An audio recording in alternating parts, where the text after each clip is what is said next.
आप सभी को गुड मॉर्निंग। आज का हमारा जो टॉपिक है वो होगा वाक्य विचार। आज हम पढ़ने वाले हैं वाक्य विचार के बारे में। आज हम इस क्लास में वाक्य के भेद पढ़ेंगे। हम कितने प्रकार से विभाजित किया जाता है वाक्य को, उसके बाद उसके उपभाग भी पढ़ेंगे हम लोग। उसकी विस्तार पूर्वक से हम लोग इस क्लास में चर्चा करने वाले हैं।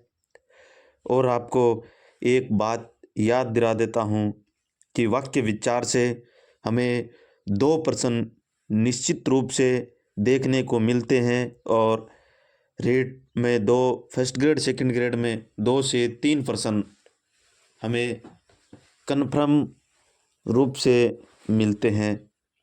तो आप सभी इस क्लास को ध्यानपूर्वक से विस्तार से समझे। ये कक्षाएं आप सभी के लिए बहुत ही महत्वपूर्ण होने वाली है। तो आज हम शुरू करते हैं वाक्य विचार। वाक्य को हम 2 भाग से विभाजित करके पढ़ते हैं। नंबर 1, प्रयोग या रचना के आधार पर वाक्य, और दूसरा भेद हम अर्थ के आधार पर वाक्य, यानी प्रयोग और रचना के आधार पर हम वाक्य को 3 भागों में विभाजित करके पढ़ेंगे। उसके बाद हम अर्थ के आधार पर जो वाक्य है उसको 8 भागों में विभाजित करते हुए हम पढ़ेंगे। हम प्रयोग या रचना के आधार पर जो 3 भेद हैं वो है सरल या साधारण वाक्य, दूसरा वो संयुक्त वाक्य, तीसरा है वो मिश्र या मिश्रित वाक्य है। उसके बाद हम अर्थ के आधार पर दूसरा भेद, उसको हम 8 भागों में विभाजित करते हुए पढ़ेंगे।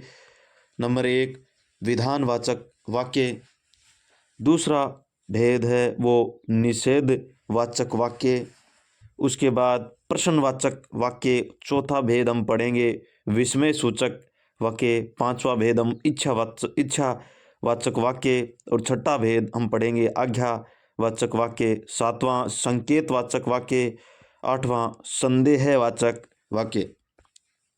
अब हम इस क्लास में हम विस्तार पूर्वक से एक एक के बारे में पढ़ने वाले हैं। हम विस्तार पूर्वक से चर्चा करते हैं। सबसे पहले हम वाक्य में सबसे पहले हम प्रयोग और रचना के आधार पर वाक्य लेंगे। उसके हम जो तीनों भेद है उसको हम विस्तार पूर्वक से पढ़ेंगे। नंबर 1, सरल या साधारण वाक्य। परिभाषा है कि जब किसी भी वाक्य में एक ही उद्देश्य और एक ही विधेय हो तथा संपूर्ण वाक्य एक ही झटके में बोला जाए, सरल या साधारण वाक्य कहलाता है।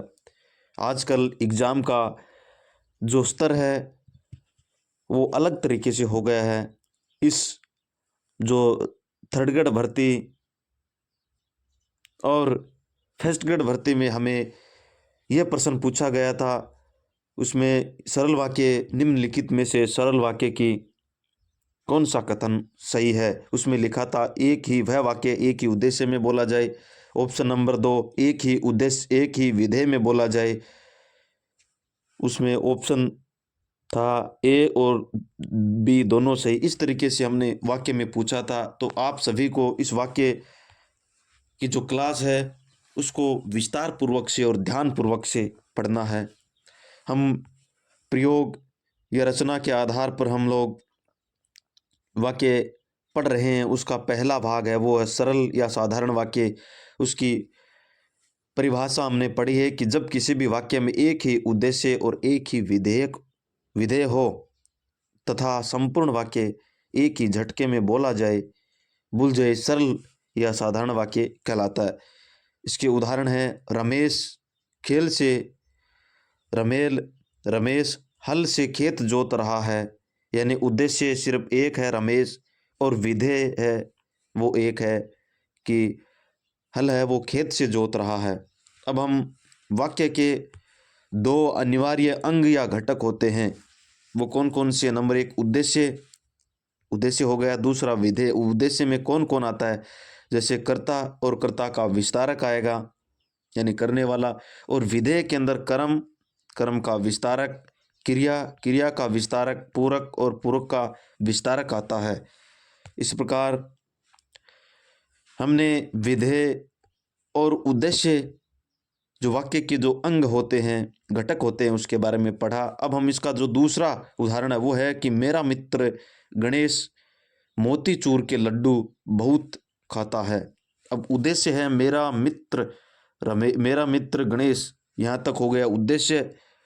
और मोतीचूर के लड्डू बहुत खाता है, ये विधेय। अब हम कर्ता गणेश हो गया और गणेश का मैंने मेरा मित्र कर्ता का विस्तारक है, कर्ता का विस्तार बता रहा है। इसी तरीके से कर्म है, इसमें लड्डू और कर्म का विस्तारक मोतीचूर हो गया, और क्रिया खाना हो गया और बहुत इसकी क्रिया का विस्तारक। उसके बाद यानी इस वाक्य में हमने पढ़ा विधेय हो, उद्देश्य और विधेय। उसके बाद तीसरा उदाहरण है वो है आगरा का ताजमहल दर्शनीय स्थल है, यानी कर्ता तक हमारा उद्देश्य होता है।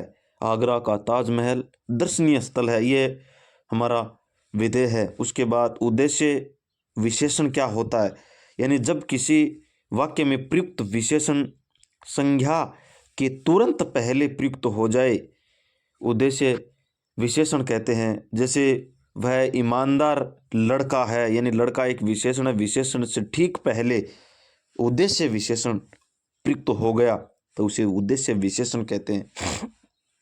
वह ईमानदार लड़का है,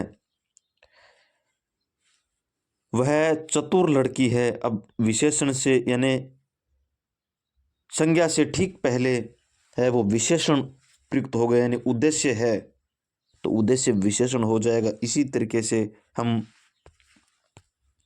विधेय विशेषण को भी पढ़ लेते हैं कि जब कोई विशेषण किसी संज्ञा के तुरंत बाद प्रयुक्त होना चाहिए, वो पहले था अब तुरंत बाद हो रहा है, यानी वह लड़का अब संज्ञा के बाद प्रयुक्त हुआ है कि ईमानदार है, तो ये विधेय हो गया। उसकी तरीके से वह लड़की बहुत चतुर है, अब लड़की के संज्ञा के बाद चतुर आया, उसकी विशेषता बताइए, तो विधेय विशेषण हो गए। अब हम इसकी अनेक उदाहरण हम पढ़ेंगे। वो है कि वह गरीब होकर भी बेईमान नहीं। साधारण वाक्य एक झटके में बोला गया, हवा का तीव्र झोंका सब कुछ उड़ा ले गया। कोई किसी भी प्रकार का हमें रुकाव वाक्य में देखने को नहीं मिला। उसके बाद हम अगला उदाहरण है वो है कि रजनी बीमार होने के कारण विद्यालय नहीं गई। इसमें भी किसी भी तरह का रुकावट हमें देखने को नहीं मिला। उसके बाद अगला उदाहरण है वो है कि पिताजी के स्टेशन पहुंचते ही गाड़ी छूट गई, एक झटके में। अगला है गांव में इतना बड़ा मकान होते हुए भी शहर में किराएदार बने बैठे हैं। हमारा अगला उदाहरण है वो है कि हमारे पाठ्यक्रम में मुंशी प्रेमचंद जी का गोदान नामक उपन्यास है, एक झटके में बोला गया। अगला है कि मैंने तुलसीदास जी की रामचरितमानस को पढ़ा। इस तरीके से ये तमाम जितने भी हमने ये देखे हैं, इसमें कोई भी ऐसा वाक्य नहीं है जिसमें हमें थकावट रुकावट महसूस हो, एक झटके में बोलने वाले वाक्य हैं। तो ये हो गए साधारण वाक्य। उसके बाद हम अगला उदाहरण है वो है कि हमने आकाश में उड़ते हुए पक्षी को देखा। रमेश, सुरेश और मोहन ये उद्देश्य हैं, पढ़ लिख और गा रहे हैं। उसके बाद हम जो दूसरा भेद है वो है हमारा संयुक्त वाक्य। अब संयुक्त वाक्य हम पढ़ेंगे, यानी जब दो वाक्य या दो से अधिक स्वतंत्र उपवाक्य किसी संयोजक से जुड़े हो। में सबसे पहले इसके ऊपर गौर करना है कि वो वाक्य दो वाक्य हो सकते हैं, दो से अधिक भी हो सकते हैं उपवाक्य, लेकिन वो संयोजक से जुड़े होंगे और कोई किसी पर आश्रित नहीं होगा। इस बात का ध्यान रखना है कि वाक्य है वो किसी के ऊपर आश्रित नहीं होगा, वो संयुक्त वाक्य कहलाता है। जैसे हम इसको विस्तार से समझने के लिए हम उदाहरणों का सहारा लेंगे। हमारा पहला उदाहरण है वो है कि रजनी बीमार थी। उपवाक्य होगा इतना कि रजनी बीमार थी, इसलिए जुड़ा है। वह विद्यालय नहीं गई, यह भी उपवाक्य है। अब दोनों को जोड़ा है, किससे? इसलिए से जोड़ा है। उसके बाद अगला हमारा जो उदाहरण है वो है कि प्रातःकाल हुआ, उपवाक्य हुआ तक, और पक्षी और से जुड़ा है, पक्षी चहचहाने लगे, पक्षी चहचहाने लगे। उसके बाद हमारा जो तीसरा उदाहरण है वो है कि आप रात भर पढ़ते हो, यहाँ तक हो गया वाक्य। उसके बाद ताकि से जुड़ा है ताकि परीक्षा में सफल हो जाओ। अगला उदाहरण वह है कि रोगी ने दवा पी लेकिन उसे उल्टी हो गई। इसमें रुकावट हुई हमें और लेकिन से जुड़ा हुआ वाक्य मिला तो संयुक्त वाक्य होता है। इसी तरीके से सभी लिख चुके हैं, सभी लिख चुके हैं लेकिन मीना अभी भी लिख रही है। मीना अभी भी लिख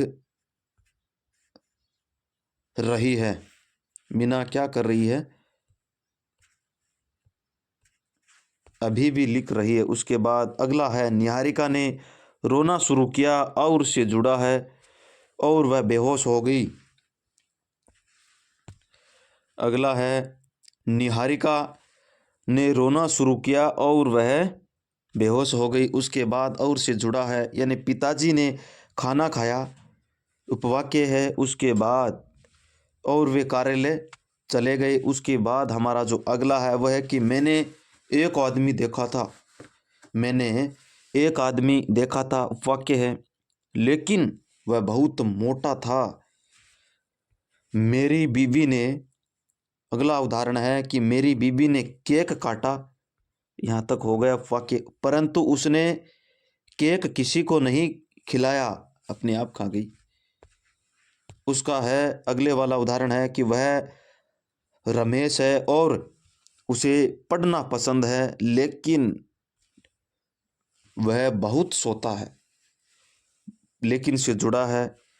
रमेश पढ़ता है और सुरेश, रमेश पढ़ता है, यहाँ तक एक वाक्य, और सुरेश खेलता है, दो वाक्य। तीसरा है तथा दिनेश सोता है, यानी और तथा से जुड़ा हुआ है। प्रेमिला फेसबुक का उपयोग करती है या इंस्टा चलाती है। हवा का तीव्र झोंका आया और वह सब कुछ उड़ा ले गया। और से जुड़ा हुआ है आप मेरे साथ चलोगे या पिताजी के साथ आओगे अथवा खुद ही गाड़ी से आ जाओगे। अगला उदाहरण है कि वह गरीब है परंतु बेईमान नहीं है। यानी संयुक्त वाक्य हमने वो वाक्य पढ़ा। वाक्य के अंदर हमने सबसे महत्वपूर्ण बात ये थी कि ये वाक्य संयोजक से जुड़ा होगा और इसमें दो और दो से अधिक स्वतंत्र उपवाक्य होंगे, उनका खुद का अर्थ निकल रहा होगा, किसी पे ऊपर आश्रित नहीं होंगे। इस बात को हमें ध्यान रखना है।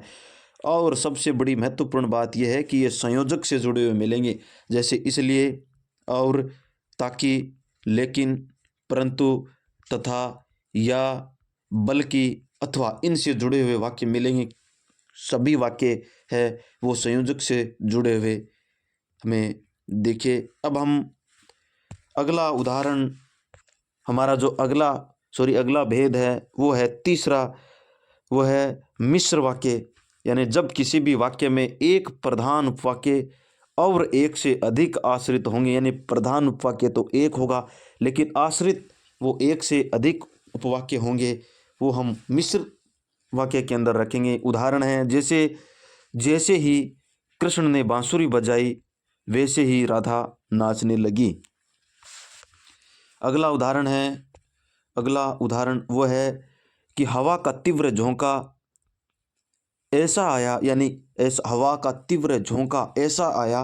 अब हमें वाक्य पूर्ण नहीं है ये, हमें इसके अंदर लालसा उत्पन्न हो रही है, जिज्ञासा उत्पन्न हो रही है कि आगे क्या हुआ, पूरा नहीं है, की से जुड़ा हुआ है और इस अधूरा अर्थ निकल रहा है कि हवा का तीव्र झोंका ऐसा आया। अब कैसा आया हमें नहीं पता, यानी अधूरा है। तो जहाँ पर संयुक्त में हमने पढ़ा कि उपवाक्य होगा, वो वाक्य उसका अर्थ पूरा होगा, वाक्य पूरा होगा, किसी के ऊपर आश्रित नहीं होगा। इसमें आश्रित होता है, एक से अधिक आश्रित होंगे, जैसे की से जुड़ा हुआ है कि वह सब कुछ उड़ा ले गया। अब वाक्य का अर्थ पूरा निकला है। इसी तरीके से अगला उदाहरण है कि जैसे ही मैं विद्यालय पहुंचा, यहाँ तक उसके बाद वाक्य और भी है, यानी वैसे ही घंटी बज गई। अब वाक्य का अर्थ पूरा हुआ है। अब मैं बोलूँ आपको कि मैंने एक ऐसी लड़की देखी, अब यहीं तक छोड़ दिया। अब कैसी देखी नहीं मालूम, यानी जुड़ा हुआ है, आश्रित है, उसका अर्थ अधूरा है। इसलिए ये मिश्र वाक्य होता है कि मैंने ऐसी लड़की देखी जो बहुत मोटी थी। जब जब जब जब वह आता है, अगला उदाहरण है कि जब जब वह आता है तब तब बरसात होती है। उसके बाद हम अगला उदाहरण पढ़ रहे हैं कि जैसे ही रोगी ने दवा पी, जैसे ही रोगी ने दवा पी, वैसे ही उसे उल्टी हो गई। यानी वाक्य है वो जुड़ा हुआ मिलेगा और वाक्य है वो आश्रित होगा। यद्यपि वह गरीब है, यद्यपि वह गरीब है तथापि बेईमान नहीं है। यद्यपि गांव में इतना बड़ा मकान है तथापि शहर में किराएदार बन बैठे हैं। इस तरीके से हमने मिश्र वाक्य के ये तमाम उदाहरण हमने पढ़े।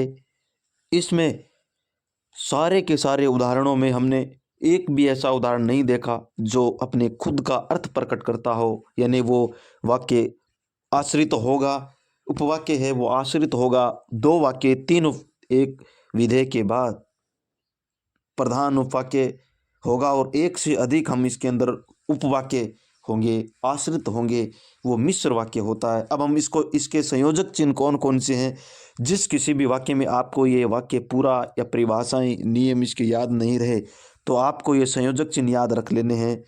जैसे जैसे, वैसे, ऐसा, वैसा, जो, यद्यपि, तथापि, तब तब, कि, जिस और जिन, ये सारे के सारे वाक्य के जो संयोजक चिन्ह हैं वो वाक्य में हमें मिलेंगे। जैसे इसी में देख लेते हैं, जैसे ही, वैसे ही। इसी तरीके से हवा का तीव्र झोंका ऐसा आया कि से जुड़ा हुआ, जैसे ही, वैसे ही, ऐसी, जो, जब जब, तब तब, जैसे ही, वैसे ही, यद्यपि, तथापि, यद्यपि और तथापि। यानी तमाम जितने भी हमने संयोजक चिन्ह देखे हैं और तमाम जितने भी हमें उदाहरण देखे हैं उस सभी वाक्य के अंदर हमने किसी ना किसी, यानी जो ये संयोजक चिन्ह दिए हुए हैं, इन संयोजक चिन्हों से जुड़े हुए हमें वाक्य मिले हैं। हमें इस संयोजक चिन्ह को ध्यानपूर्वक से याद कर लेना है। हम अगली कक्षा में हम पढ़ेंगे उपवाक्य के बारे में, क्या होते हैं इसके बारे में। प्रधान वाक्य की दो भेद होते हैं, जैसे प्रधान हो गया, आश्रित उपवाक्य हो गया। इसके बारे में हम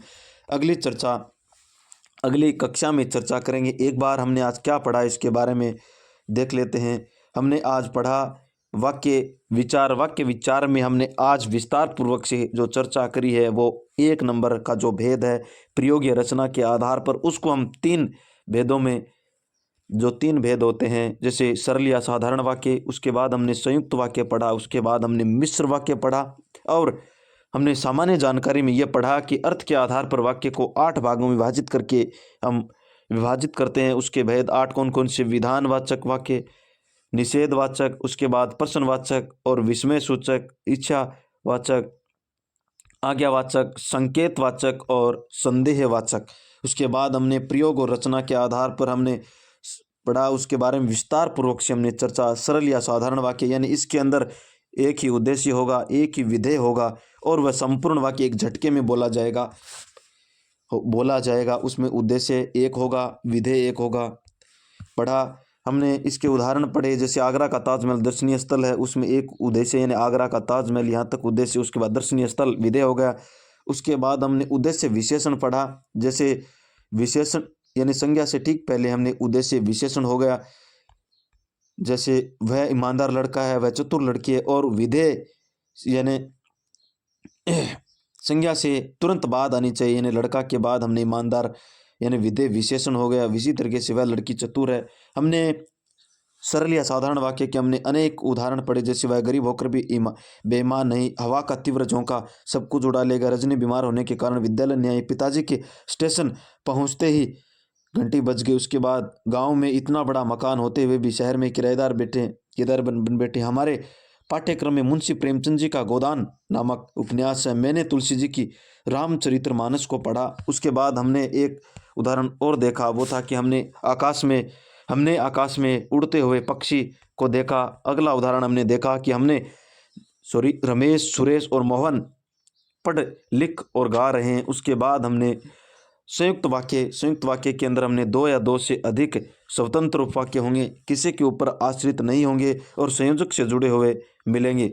आश्रित नहीं होते हैं वो संयुक्त वाक्य कहलाते हैं। हमने इसके अनेक उदाहरण पढ़े, अनेक उदाहरण जैसे रजनी बीमार थी इसलिए से जुड़ा हुआ वह विद्यालय नहीं गई। प्रातःकाल हुआ और से जुड़ा हुआ चचाने लगे आप रात भर पढ़ते हो ताकि परीक्षा में सफल हो जाओ। रोगी ने दवा पी लेकिन उसे उल्टी हो गई।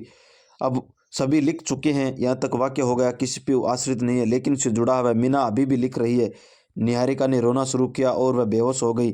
पिताजी ने खाना खाया और वह कार्यालय चले गए। मैंने एक आदमी देखा लेकिन से जुड़ा वह बहुत मोटा था। मेरी बीबी ने केक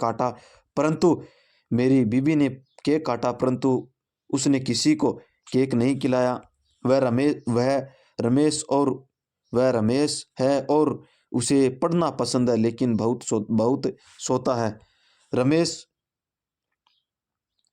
पढ़ता है और सुरेश खेलता है तथा दिनेश सोता है। प्रेमिला फेसबुक का उपयोग करती है, ये इंस्टा चलाती है। हवा का तीव्र झोंका आया और वह सब कुछ उड़ा ले गया। आप मेरे साथ चलोगे या पिताजी के साथ आओगे अथवा खुद ही गाड़ी से आ जाओगे। वह गरीब है परंतु बेईमान नहीं है। इस प्रकार हमने वाक्य के उदाहरण पढ़े। अब हम जो महत्वपूर्ण बात यह है कि संयुक्त वाक्य के जो संयोजक से जुड़े होंगे वो इसलिए और ताकि, लेकिन, परंतु, तथा, या, बल्कि, अथवा इनसे जुड़े हुए मिलेंगे। उसके बाद हमने तीसरा जो भेद पढ़ा वो था मिश्र वाक्य। मिश्र वाक्य के अंदर एक से अधिक जब किसी एक वाक्य में एक से अधिक प्रधान यानी एक प्रधान उपवाक्य होगा लेकिन एक से अधिक आश्रित उपवाक्य होंगे। एक जो प्रधान उपवाक्य होगा उसका अपना अर्थ नहीं होगा, पूरे मिलकर के अर्थ का बोध कराएंगे। जैसे ही कृष्ण ने बांसुरी बजाई, यहाँ तक अब आगे लालसा उत्पन्न होगी कि वैसे ही राधा नाचने लगी, जैसे और वैसे से जुड़ा है। उसी तरीके से हवा का तीव्र झोंका ऐसा आया, कैसा आया, हम पूछ रहे हैं कि से जुड़ा है कि वह सब कुछ उड़ा ले गया। जैसे ही मैं विद्यालय पहुंचा वैसे ही घंटी बज गई। जैसे और वैसे से जुड़ा, मैंने एक ऐसी लड़की देखी जो बहुत मोटी थी। जो से जुड़ा, जब वह आता है तब बरसात होती है। जैसे ही रोगी ने दवा पी वैसे ही उसे उल्टी हो गई। यद्यपि वह गरीब है तथापि बेईमान नहीं है। यद्यपि गांव में इतना बड़ा मकान है तथापि शहर में किराएदार बन बैठे। संयोजक इसके हमने संयोजक वो ये थे, इनको ध्यान रखना है कि जैसे वैसे, ऐसा वैसा, जो, यद्यपि, तथापि, तब की, जिस और जिन से जुड़े हुए वाक्य मिलेंगे। इस प्रकार आज हमने इस क्लास में वाक्य के बारे में विस्तार पूर्वक से चर्चा की और सामान्य जानकारी के बारे में पढ़ा। उसके बाद हमने वाक्य के एक भेद, हमने जो सरल या साधारण वाक्य या अर्थ के आधार पर हमने आज वाक्य की सामान्य जानकारी पढ़ी। आज हमने प्रयोग या रचना के आधार पर वाक्य पढ़ा। हम कल पढ़ेंगे अगली कक्षा में अर्थ के आधार पर वाक्य। तब तक के लिए आप सभी को धन्यवाद।